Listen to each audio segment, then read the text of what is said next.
único interés es hacer que los hombres sean absoluta e incondicionalmente libres. Conducción, Horacio Bello, con la colaboración de Raúl Carrere, Gustavo Litterman, Pablo Cruz e invitados especiales.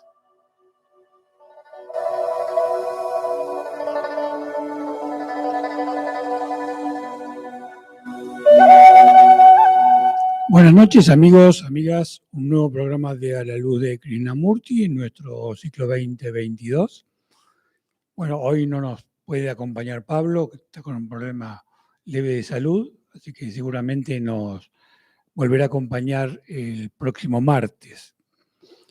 Nos encontraremos con Gustavo como siempre y hoy desarrollaremos un audio que, como hasta ahora ha sido costumbre, es consecuencia de la lectura de un texto que está a la vez incorporado a nuestra página A la Luz de Krishnamurti en la web.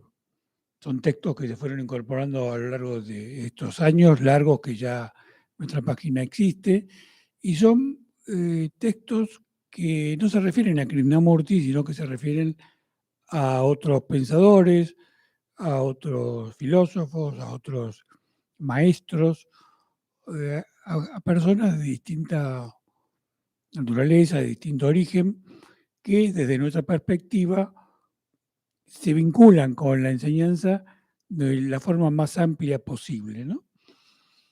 Y bueno, hablando de esto de la forma más amplia posible, ustedes saben que este programa, que ya tiene varios años, y ha tratado de centrar, algunas veces lo ha logrado, creo, otras veces quizás no tanto, el desarrollo de la temática, no tanto con una visión verticalista de lo que Krishnamurti decía, sino tratando de girar alrededor justamente de la libertad que Krishnamurti siempre nos planteaba, esa libertad que uno intenta tener a partir de liberarse en la medida de lo posible de sus condicionamientos culturales, psicológicos, familiares, políticos, económicos, de toda índole, es decir, los condicionamientos que tienen que ver con nuestra vida personal.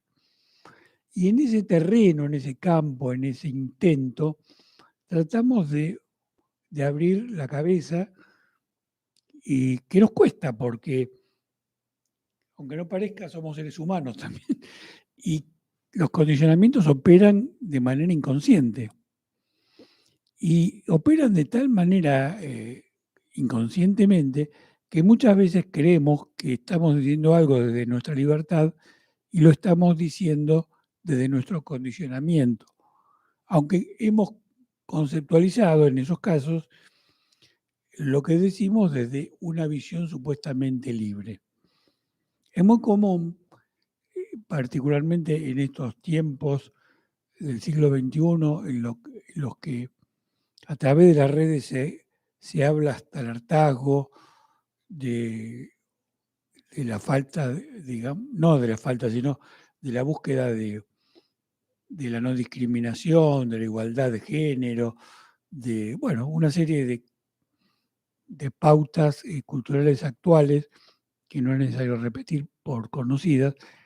Es muy común, decía, creer que a través de la repetición de determinadas fórmulas, como un mantra, nos encontramos libres de condicionamiento.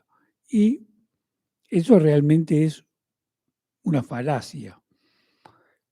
El desarrollo de esta cuestión de la cancelación, por ejemplo, que ya hemos tocado en algún momento en el programa, por la cual, a partir de que nosotros creemos que fulano, mengano o mengana dice algo que no responde a nuestras pautas culturales vigentes, de moda, debe ser eliminada de los medios, restringir el acceso a esas personas por una serie de factores, que muchas veces quizás moralmente sea explicable, justificable.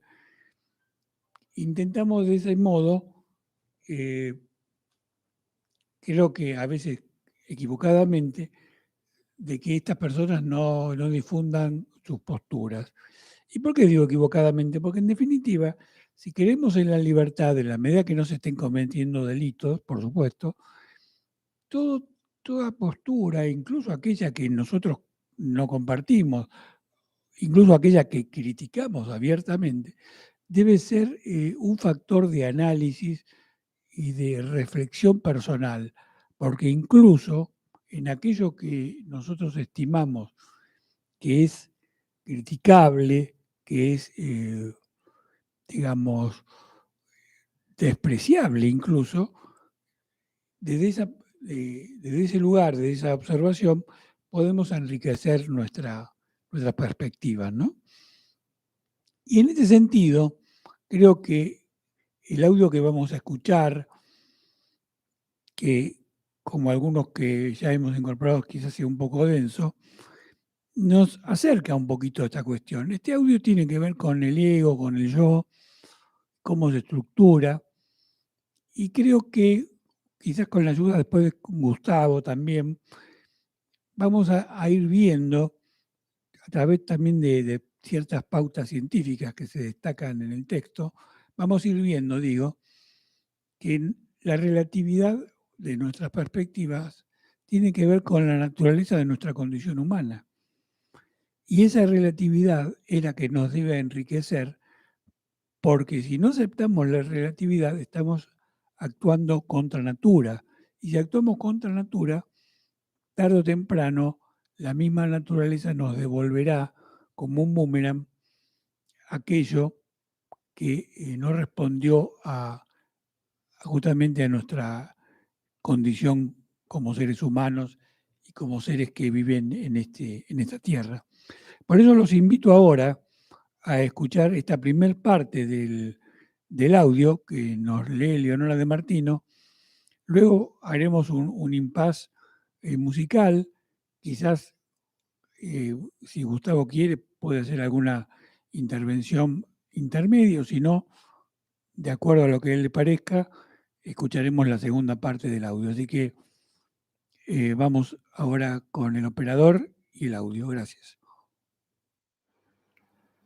Roger Godel.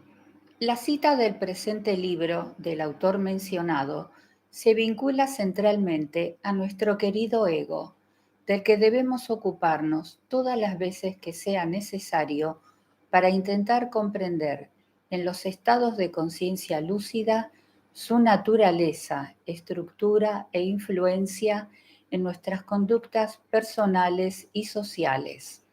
Creemos que la obra que a modo de introducción breve traemos a colación es un excelente trabajo en ese sentido. Esperamos que lo compartan y lo aprovechen. Uno de los más notables entre los matemáticos físicos de nuestro tiempo, Oppenheimer, declaraba recientemente: el mundo es en realidad un lugar abierto. Partimos de una experiencia bruta tan limitada y nuestras mentes están tan fuertemente determinadas por esa experiencia que cuando la ciencia nos lleva a nuevas regiones, no siempre estamos preparados para comprender lo que nos confronta y nos vemos sumergidos. Descubrimos que al penetrar en esos dominios nuevos, el género de palabras utilizadas y el género de ideas que empleamos, aunque a propósito, para cierta situación, pueden conducir a la paradoja y al desconcierto en otra. Una de las primeras cosas que el estudio de la estructura atómica debe hacernos comprender es el profundo y sutil principio que es la clave necesaria para desenredar todo ese dominio de la experiencia en física, a saber, el principio de complementariedad, en virtud del cual se reconoce que diversas formas de explicar una experiencia física pueden tener cada una su validez, ser cada una necesaria para una descripción adecuada del mundo, a la par que se oponen recíprocamente en una relación de contradicciones mutuas. Es indudable que las ciencias físicas han demostrado que la noción usual de materia dejaba de ser aplicable en la escala del átomo. El objeto, ese tablero de madera, por ejemplo, cuya plenitud compacta se impone a nuestros sentidos, está realmente más vacío que una catedral en la que zumbara un enjambre de moscas. Y aún habría que revisar enteramente nuestra creencia en la materia de que esas moscas están hechas. Sin embargo, esa revelación del vacío no consigue aniquilar mi fe, esa convicción empírica, indestructible, en la infalibilidad del tacto. Me veo obligado a creer en la realidad del objeto tal cual se manifiesta a mis sentidos. Es una dominación tiránica y de naturaleza muy rudimentaria que aparentemente ejercen sobre nuestra personalidad las relaciones de contacto, bajo la influencia de su imperio incesante. Se ha constituido en los centros del cerebro un esquema del cuerpo. Esa representación del yo corporal nos da, ¿no sería mejor decir nos impone?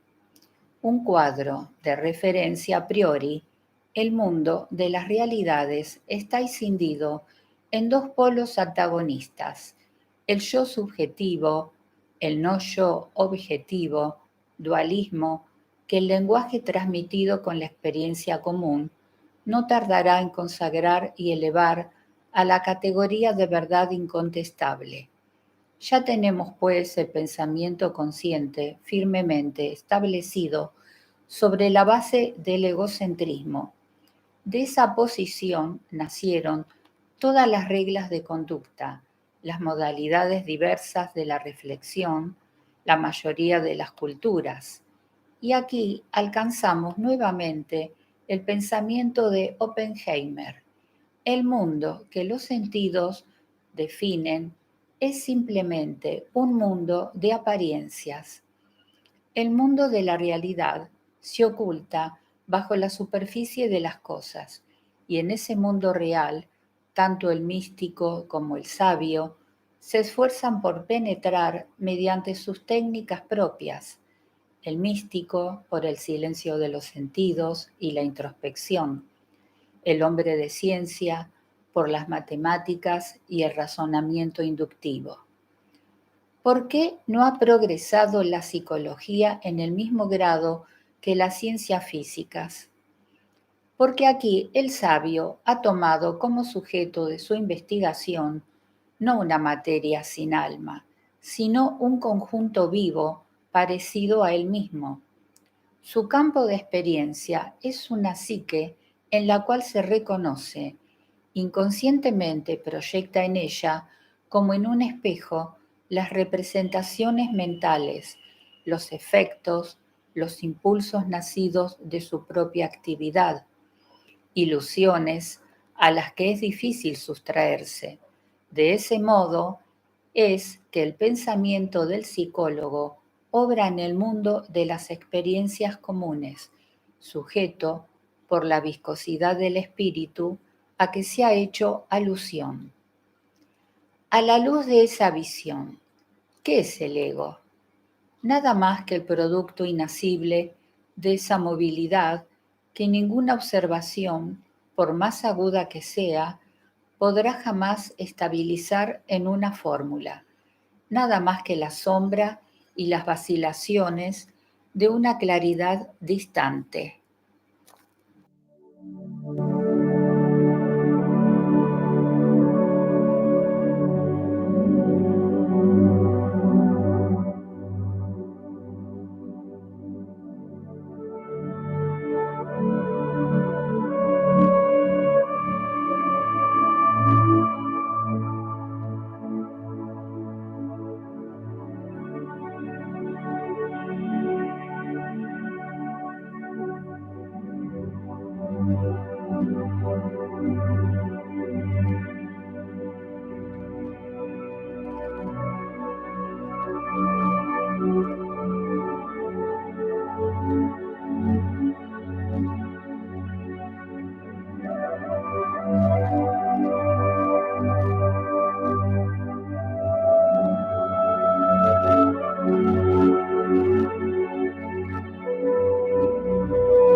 Bueno, como el texto que estábamos leyendo es un poco, como dije, denso y quizás un poquito extenso, quería, antes de escuchar la segunda parte, que es un poco más breve, hacer un par de puntualizaciones. Acá el autor, desde mi perspectiva, lo que trata, me parece, es vincular como una unidad quizás inescindible, pese a nuestros conceptos, lo que es la visión científica de lo que es la visión mística, porque en definitiva la visión mística y la visión científica no dejan de ser visiones de los seres humanos, que conceptualmente dividimos entre mística y científica. Son modos de abordar nuestra realidad, nuestra vida y de observarla. Me parece que esta introducción es interesante para abordar la segunda parte, porque el autor, desde mi perspectiva, reitero, lo que trata es de hacer una introducción a cómo se estructura esa cosa tan imprecisa que es el ego. Así que ahora sí, invitamos a nuestra operadora a escuchar la segunda parte y luego nos encontraremos con Gustavo. Gracias.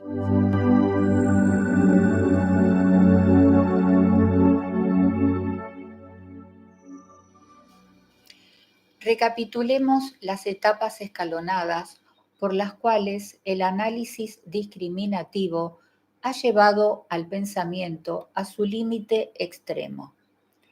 El sujeto proyecta, en primer lugar, ante él, la imagen de su propio cuerpo. Es aparentemente un objeto viviente, análogo a cualquier otro cuerpo. A esa representación arbitrariamente privilegiada se refiere el sentimiento general del yo. El sujeto reconoce la naturaleza puramente subjetiva de esa imagen del yo, el cuerpo visible y sentido, con el mismo título que las demás elaboraciones sensoriales. Es un producto de la actividad nerviosa, depende de las relaciones recíprocas que unen a los centros. Semejantes condiciones son eminentemente precarias, impermanentes y de carácter relativo. Ese inestable y extraño fenómeno que es el yo o ego se sustrae, pues, a toda definición. Admitamos que permanece implantado de modo difuso entre los centros corticoparietal, talámico, diencefálico, mesocefálico y paraventricular del cerebro, explorando desde ahí diversos territorios asociados para integrarlos en cierta representación. ¿Se puede razonablemente conferir los caracteres de lo real, los caracteres, por ejemplo, del invariante matemático, a ese juego de fuerzas sin identidad y sin duración, a esos flujos electrónicos en perpetua mutación? En consecuencia, la noción concreta del yo corporal o psíquico se evapora, o más bien se reúne en el mundo interior de las imágenes o las otras representaciones subjetivas. Examinemos de cerca sus títulos a la existencia. Son los mismos que posee cualquier objeto percibido por nuestros sentidos. El yo, ego, no es más que un objeto frente al pensamiento discerniente establecido en el más profundo nivel de la esfera intelectual. Y ese objeto, como toda representación psicosensorial situada en el plano relativo, se desvanece en el análisis. Se une finalmente a esa matriz o reja infinita de dos dimensiones, de que nos hablan los matemáticos, esos componentes armónicos que definen todas las vibraciones posibles del sistema. ¿Es posible llevar aún más allá la purificación y la liberación del espíritu?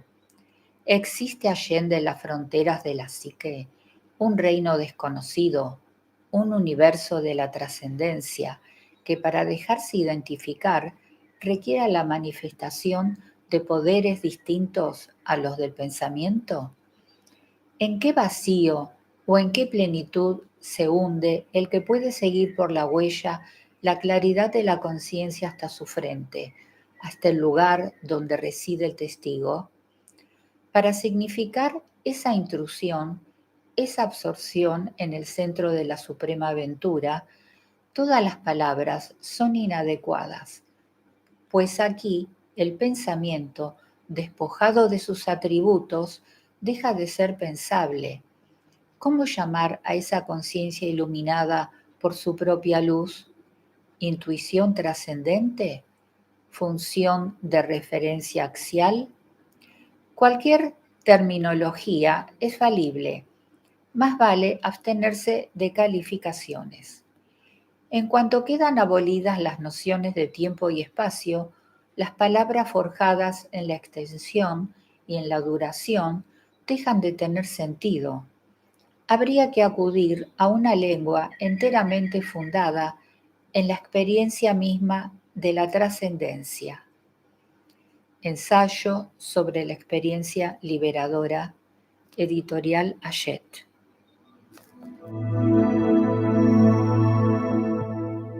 Bueno, ahora sí nos vamos a encontrar con Gustavo. ¿Qué tal, Gustavo? ¿Cómo andás? Hola Horacio, ¿cómo estás? ¿Bien? Bien, bien. Bueno, me alegro mucho. Me alegro mucho. Luchando con el calor. Bueno, no es una lucha.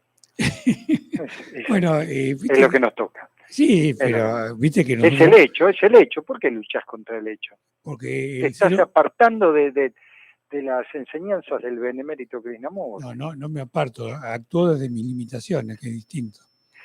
Vivimos una lucha muchas veces mental, aunque sea ficticia, pero internamente lo vivimos como tal. Siempre ficticia, pero bueno. Claro, pero lo vivimos como tal. Si no sería fácil trascender, ¿no? La vida sería más sencilla para nosotros. Vamos con algunos detalles de color. Dale. ¿Qué te parece? Primero, sí. Muy buena la dicción de Leonora de Martino.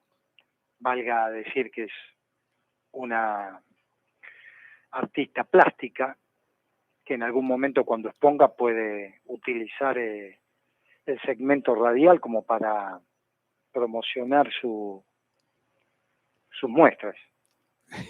Bueno, está bien. Vamos por ahí. Segundo, cuando se habló de la complementariedad, sí. Vamos a hacer referencia a nuestro entrañable amigo Rafael. Sí. Y a la gente, si quiere escuchar alguno de los programas más antiguos que están en YouTube de A la Luz de Krishnamurti, ahí lo van a poder encontrar a Rafael, generalmente tocando estos temas de lo que no era para él opuestos, sino que eran complementarios. Exactamente, nuestro querido amigo y siempre recordado Rafael. Perfecto, después tenía algo más, sí. Dale. Si vos andá anotándote, ¿viste? Porque... Claro, pero no, la memoria hoy viene bastante bien. Sí. Me olvidé de tomar una pastilla hecho real, pero después de que termine el programa la voy a tomar. En serio. Decir que bueno, que la gente se puede comunicar a través del Facebook, a través de YouTube, que se contestan los mensajes, a través de la misma radio. En YouTube tenemos dos vertientes, tenemos los programas que salen en la radio, en AM Radio del Pueblo, y los programas que nosotros subimos a nuestro propio canal. Claro, bueno, entonces digo como para que si alguien se quiere comunicar, en lugar de utilizar teléfonos particulares, que directamente se puedan acercar y bueno, seguramente Horacio o Pablo los van a atender gentilmente y el teléfono siempre de la radio, 4371-7045 y 4371-7046, que si dejan algún mensaje en la radio, porque escuchan el programa en YouTube, no importa, porque Nico, nuestro amable operador, o los muchachos que están en otro horario, seguramente anotarán mínimamente el teléfono y bueno, nos estaremos comunicando con las personas que así deseen. Así es.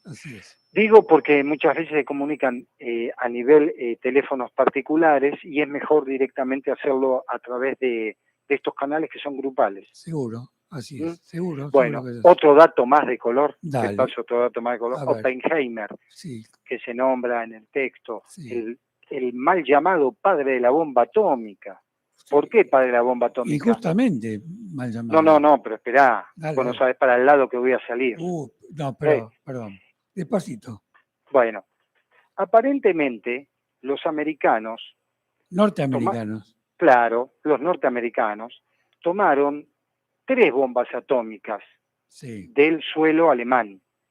sí. Una le hicieron explotar en su desierto, demostrando cierta, no voy a decir estupidez, pero sí incapacidad, y otras 2 la hicieron sobre la población civil de Japón, Sí. mostrando lógicamente falta de honor, pero como ganaron la guerra, todo ese tipo de cosas se tapó, ¿no? Pero vuelvo a repetir, Bueno, se tapó relativamente.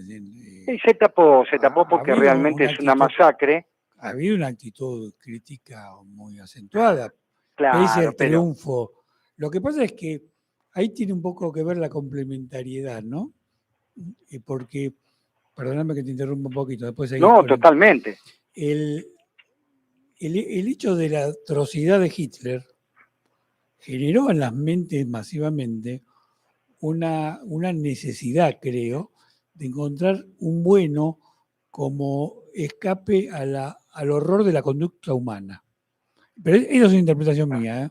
no, por eso, un bueno que pegue fuerte. Claro, porque si no se pierde la esperanza. Mm, ¿Entendés? Aunque sea un artificio, yo creo que es un artificio, ojo, pero existe en las mentes esa necesidad. claro. No, lo único, ¿sabes qué es? Sí, Siempre se demoniza al que pierde y no tanto al que gana, ¿no? Porque, qué sé yo, los bombardeos a la ciudad de Dresden, bueno, hay tantas cosas ahí, ¿no? Bueno, en una guerra ambas partes siempre son crueles, ambas partes son deshonorables, la bueno, guerra en un sí, asco. la guerra en sí misma es Claro, a vos que te gusta la palabra deshonor, es un deshonor humano. La claro, guerra como tal, no claro. interesa el objetivo político, porque el objetivo político siempre es una excusa para canalizar tu aspecto más berreta como ser humano, que en el poder hace que se traslade a millones de personas teóricamente inocentes. Digo teóricamente porque a veces hay una complicidad por omisión, ¿no? Pero bueno, Sí, es un tema que cada uno debe trabajarlo en lo interior muy profundamente, porque también uno puede hablar de este tema desde lo macro y sí, también después puede hablar de este tema desde lo micro, que ¿no? sería lo mismo. Que es lo mismo, solo que muchas veces es más fácil hablarlo de lo macro porque, como vos decís, nos desentendemos un poquito del tema y en lo interno, en lo micro, ahí uno queda expuesto, ¿no? En Claro. su propio sadismo, en su propia brutalidad, en su propia violencia, ¿no? Y que terminan siendo eh, efectos que nos hacen perder energía sensible que deberíamos utilizar para otros fines, ¿no? Como para observarnos mucho más detenida y profundamente. Bueno, y acá yo haría un descanso momentáneo para traer de nuevo a colación este texto, porque justamente el autor lo que intenta, me parece, es hacernos ver lo difuso y lo resbaladizo que es el ego. Es decir, la relatividad de la construcción del ego y la relatividad de las ideas supuestamente objetivas que generamos a partir del pensamiento y que dan lugar al ego en su accionar, ¿no?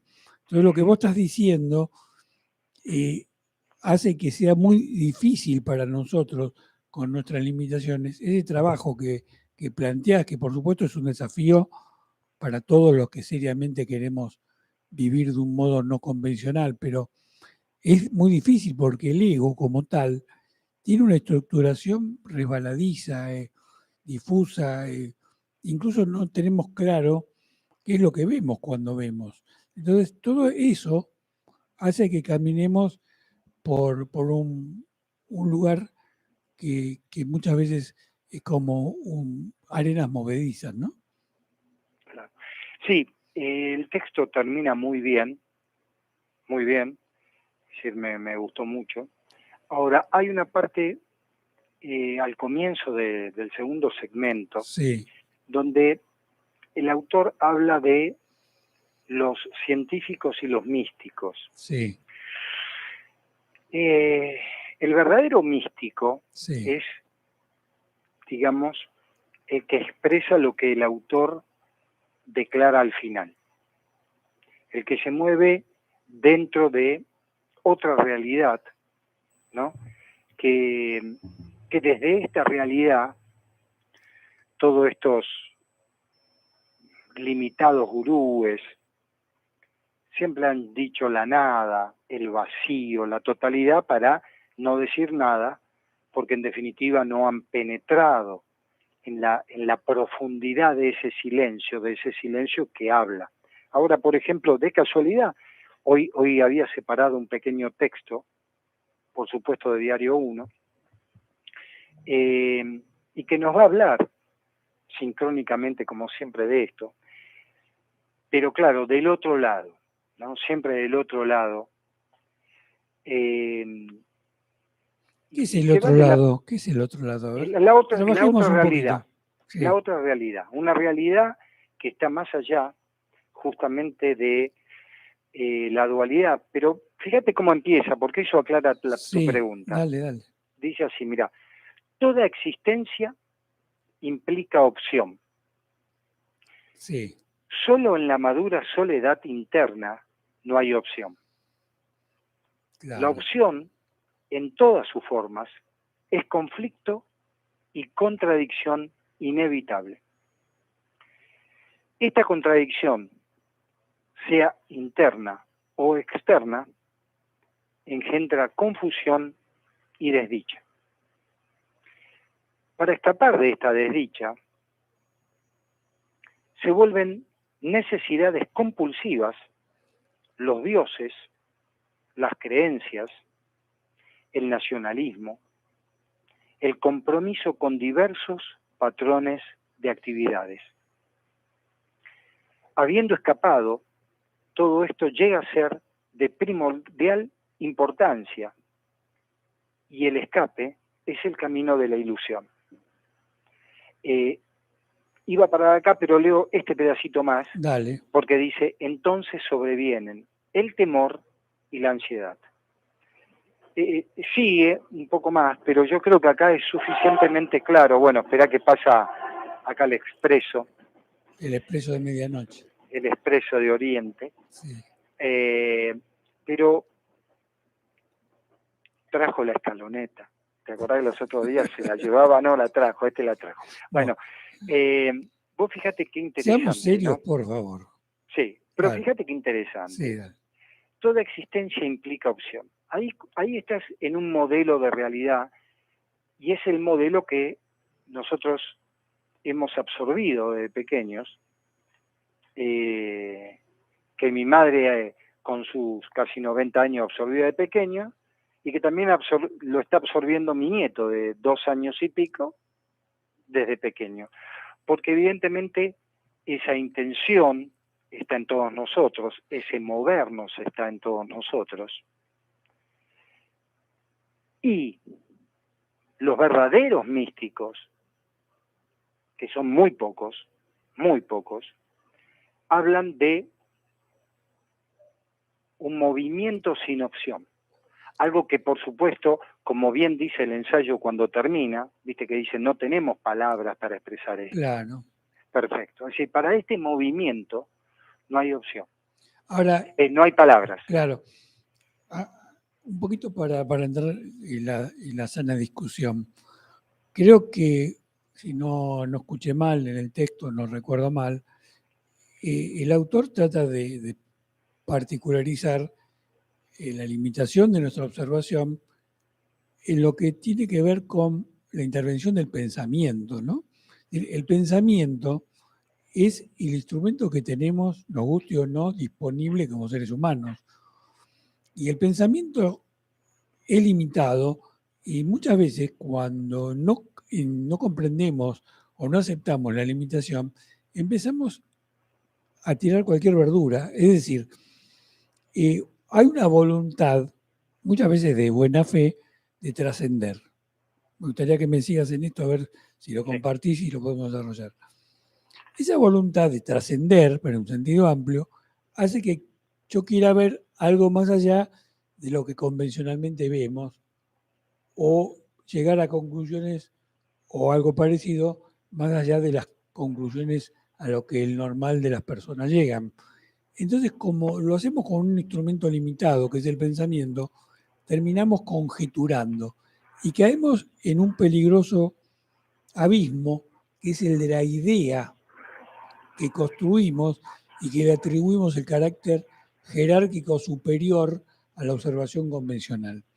Entonces, a mí me parece que hay un desafío que no es fácil de enfrentar, que es aceptar la limitación del pensamiento que forma parte de nosotros y hacer culto, si me permitís la palabra, del misterio como fuente de observación.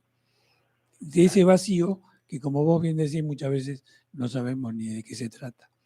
Así que bueno, te quería hacer esa reflexión para ver si podemos compartir esta complicada madeja del pensamiento. Claro, lo que sucede, Sí, que no estamos dispuestos a dejar el pensamiento, es decir, a ver su limitación. Cuando vos ves la limitación de algo, sí. lo soltás. Es decir, vamos a suponer, vos tenés que llegar. Ahí me permito dudar. Si el hecho de que lo veas lleva a que lo sueltes. No, pará. Vale. Comprenderlo en profundidad, es decir, vos vamos a suponer, te lo voy a llevar a un ejemplo burdo. Sí. Vos sabés que el coche que tenés a la 10ª cuadra va a calentar, porque tiene un problema mecánico. Sí. Entonces vos no te vas a aventurar a ir a Mar del Plata con ese coche, porque sabés que vas a salir y a las 10 cuadras te vas a quedar. Sí. Eso es una certeza tal que vos decís, no, mirá, no queda otra que o postergar el viaje o irnos en micro. Sí. Que sería un cambio radical. Sí. Ese cambio radical nosotros no lo hacemos. Es decir, nosotros decimos muy periféricamente, el pensamiento con la información que tiene de los sentidos limitados que tenemos, no alcanza para llegar acá. Sí, pero no lo soltamos, seguimos moviéndonos dentro del espacio que genera el pensamiento. Por eso voy a hacer una acotación que creo que es interesante. Sí. Cuando vas a un psicólogo, cuando te encontrás con un místico, o te encontrás con un libro, como puede ser el Diario 1, atenti, porque vos estás abriendo puertas y quedás solito abriendo esas puertas, porque el libro, y te va a dar algunas contestaciones, pero no es algo directo. El psicólogo terminó la sesión, te dice media hora, listo, y después vemos. Tienes que garpar antes. Claro, no, por eso, y después vemos. Es una lástima que... No, me gustaría esto algún día que esté Sergio, porque el psicólogo te abre puertas en la consulta y te dice, vea esto, estamos viendo esto y lo otro, pero después vos salís y ¿quién te acompaña en esa puerta que abriste? Porque vos hablaste recién del misterio. ¿Quién te acompaña en ese misterio? ¿Estás solo? Bueno, pero qué buena reflexión sobre quién te acompaña, ¿no? Porque es un problema que nos trae a colación un tema que hace bastante que no tratamos, que es el miedo, ¿no? Bueno, fíjate que cómo terminaba iba a parar antes, pero te dije, sigue un cachito más. Sí. Entonces sobreviene el temor y la ansiedad. Y la ansiedad es hija del miedo. Por eso, porque dice, y el escape es el camino de la ilusión. Claro. Entonces sobreviene el temor y la ansiedad. Entonces yo lo que voy al psicólogo o al místico es, quiero mejorar mi situación. como Gustavito. Sí. No digo quiero liberarme de Gustavito, quiero terminar con Gustavito, porque terminar con Gustavito es como complejo, porque terminar con Gustavito implica, desde cierto lugar, terminar con ciertos roles que el pensamiento no quiere dejar. Ser un buen papito, ser un buen abuelito, ser un buen hijo. Y te pongo la psicoesfera familiar porque es la más difícil de todas. Sí. Yo puedo decir, voy a dejar de ser fanático de Racing, no me hago más mala sangre. Me hice mucha mala sangre con el partido de Argentina, entonces dije, no, pará, el partido con México lo voy a tomar de otra manera, porque no puedo terminar tensionado, con dolor de cabeza, por estos muchachos. Sí. Perfecto. Eso es fácil de terminar.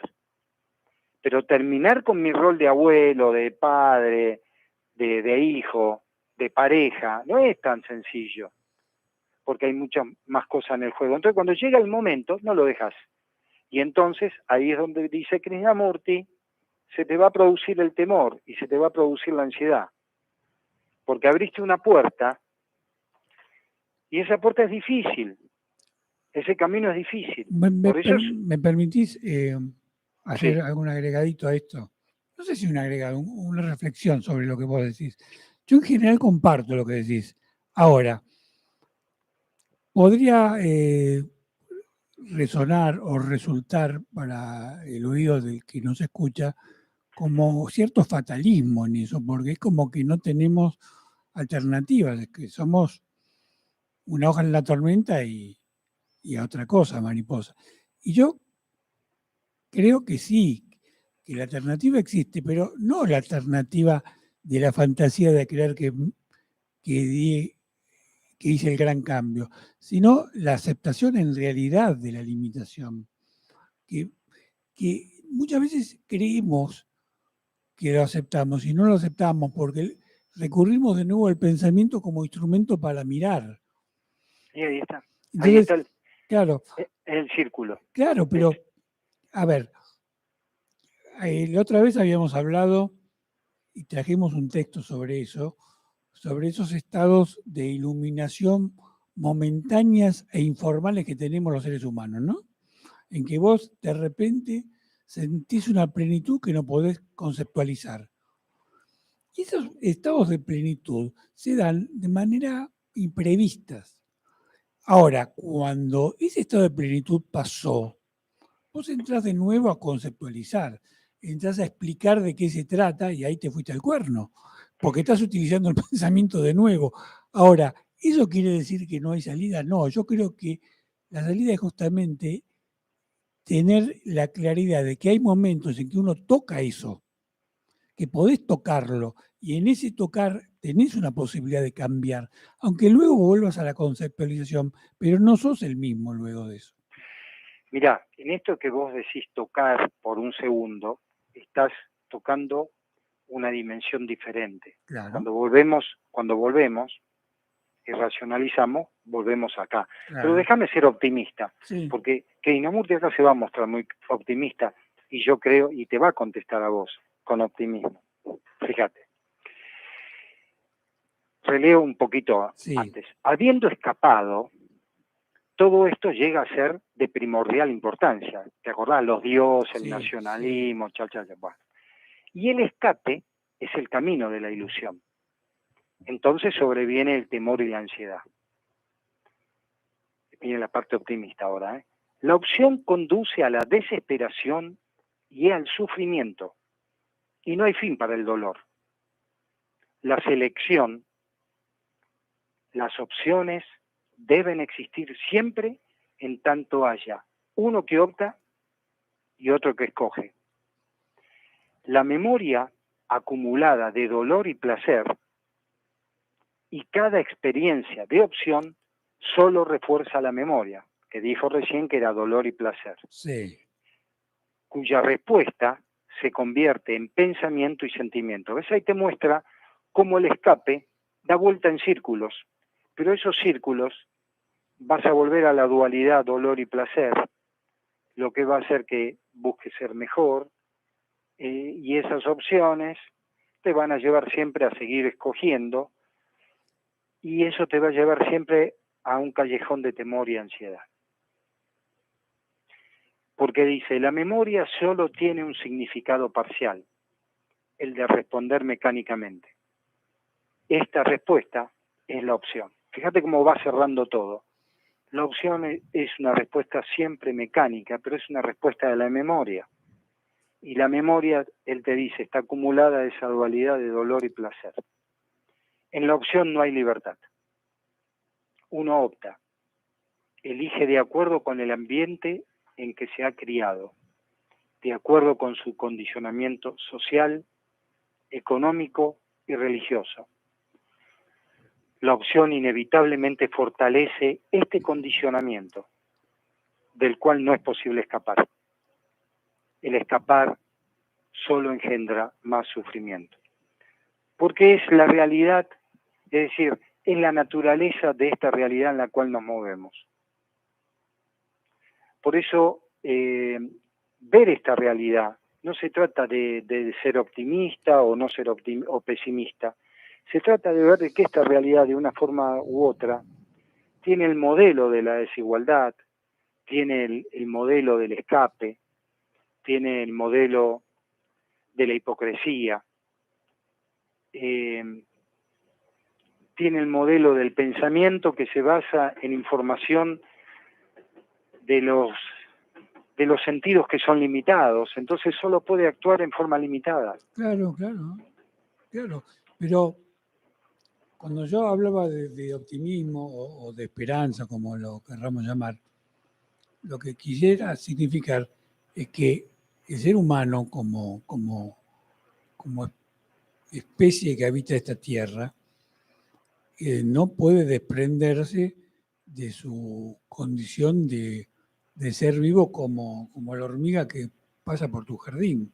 Pues fíjate que nosotros tenemos las mismas células estructuralmente hablando que esa hormiga, incluso que esa planta. Pero por supuesto no estamos gobernados por insectos. Claro. ¿Te gustó? Sí, Ese estuvo bueno. Sí, está bastante, Ese estuvo bueno, ¿eh? bastante ¿Viste? buena. Un chiste fino.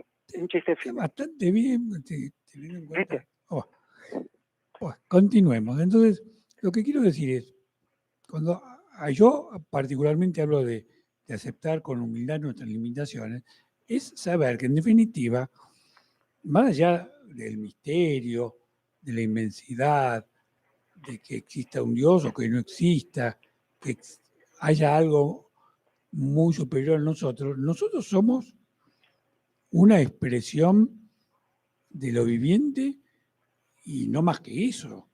No podemos ser más que eso, porque si nosotros queremos ser más que eso, nuestro propio pensamiento va a construir fantasiosamente una idea de lo que sería ser más que eso. Claro. Que no es lo mismo que ser un queso. Bueno, yo te voy a decir algo. En los Sí. últimos tiempos Sí. Me he dado cuenta de que han sido muy, muy, muy limitada, pero muy limitada, la gente que ha podido salirse de esta madeja. Claro. En líneas generales, cosa que es natural que sea así. Claro, bueno, la mayoría de todos nosotros estamos metidos en el mismo caldero, para usar una bella frase, ¿no?, que aparece en el I Ching, ¿no? Pero sí. Si bien en el caldero, en el I Ching, se habla de algo que alimenta, ¿no? Como podría ser esto que acabamos de leer. Esto que acabamos de leer de Krishnamurti es un alimento muy importante, y también lo que leyó Leonora es muy interesante para mostrar cómo estamos. En realidad lo que tenemos que darnos cuenta que estamos bastante maniatados, que es muy difícil correrse de esta realidad. Es más, yo creo que aún estos seres iluminados, absolutamente escasos, no podían estar el 100% del tiempo en esa otra esfera. Seguro. Si no, no serían humanos. Sino que tenían vestigios quizás un poco más profundos, o un poco más contactaban en mayor tiempo con eso otro, como habla el diario 1, ¿no? Pero bueno, eso les permitía volver y traer a este plano una información fidedigna, una información real, por haber pisado un poquito esa otra realidad. Mira vos, ¿no? justamente decís traer información y eso me remite a algo que me encanta a mí, que vos indirectamente a veces me cuestionás, la idea de la evolución humana, ¿no? Porque el traer información estructura visiones nuevas de la existencia humana y de la vida misma, ¿no?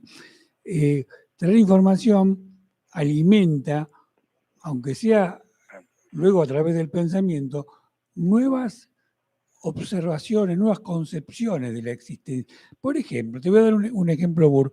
¿A quién se le podría ocurrir hace 2 siglos atrás que el ser humano podía desarrollar una capacidad de observar como testigo sus propios pensamientos y sus propias construcciones, sus propios condicionamientos? Siempre atribuía, hasta los pensadores más lúcidos, lo que ocurría a los dioses, al diablo, al mal o al bien, a través del Dios que ellos consideraban como su padre, pero nunca podían desentrañar por qué teníamos tantas contradicciones, por qué hasta el más bueno terminaba siendo un perverso, y por qué el perverso podía tener un acto de bondad. Todas esas contradicciones que hacían a la naturaleza humana. Y hoy en día, muchas personas que han traído esa información a partir de ese contacto han permitido esta conceptualización, ¿no? Bueno, mirá, en un principio vos pensás que hace 200 años atrás la información estaba mucho más restringida, porque lógicamente no había internet, no había radio, no había televisión, los libros eran para un número menor de gente, los debe haber habido, los deben haber decapitado, los deben haber quemado en la hoguera, ahorcados, o incluso se llamaban a silencio porque sabían que era muy peligroso, Claro. ¿no? Es el famoso de pur si mueve, ¿no? Claro.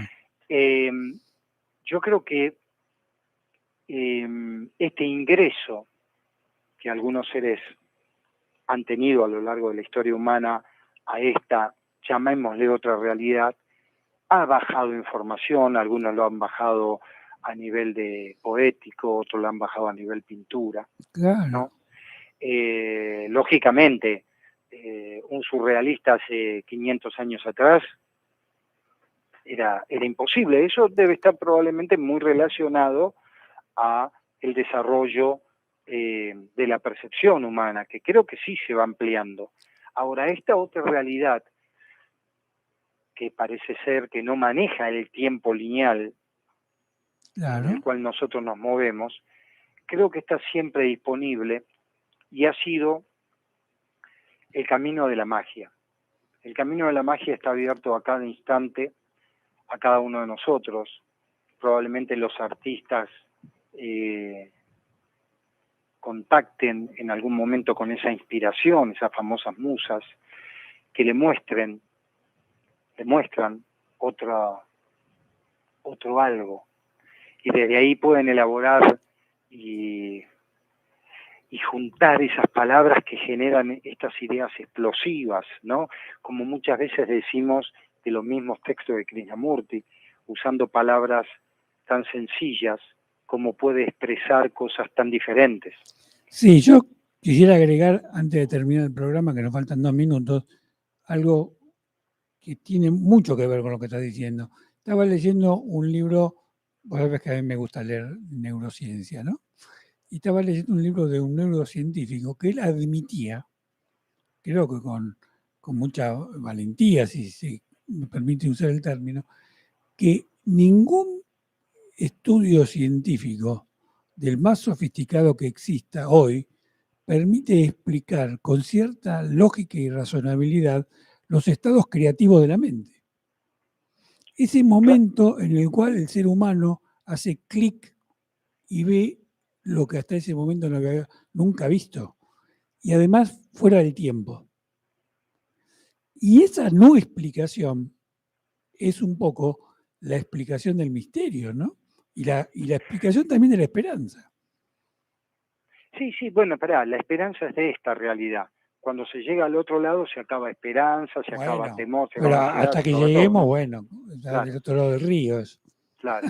Bueno, permitime agradecerle acá a los muchachos del Borda Claro, que de me la han permitido Colifata. terminar el programa para recluirme nuevamente. Sí, bueno. ¿Eh? Bueno, ahora te vamos Por a lo menos hasta la acostar, semana que viene. te vamos a dar la sopita y después te despertamos el martes que viene. Horacito, Un ha sido un abrazo. gusto. Ah, perdón, antes que termine el programa. No Sí, has hecho ningún comentario sobre mi ropa. Hoy me traje, no sé si tuviste sí, bien. sí. No quise ser reiterativo respecto No, pero de pues, de tu camisa. es espectacular. ¿Eh? No, lo que sucede que así de vista enseguida, como me conecté, le dije a mi querida señora que apague la televisión para que no haya doble juego de escuchar por Ah, teléfono, bueno, porque vos sabés que la televisación viene unos minutitos después. está Pero bien. sí, Bueno, estás perdonado. camisa bordó, si no me equivoco. Bueno, ya la pifiaste. Bueno, ya la pifiaste. Perfecto. ¿La pifié? Sí. Bueno, Un debe ser abrazo. daltonismo. Chau, Chao, chau. chao. A la luz de Krishnamurti, mi único interés es hacer que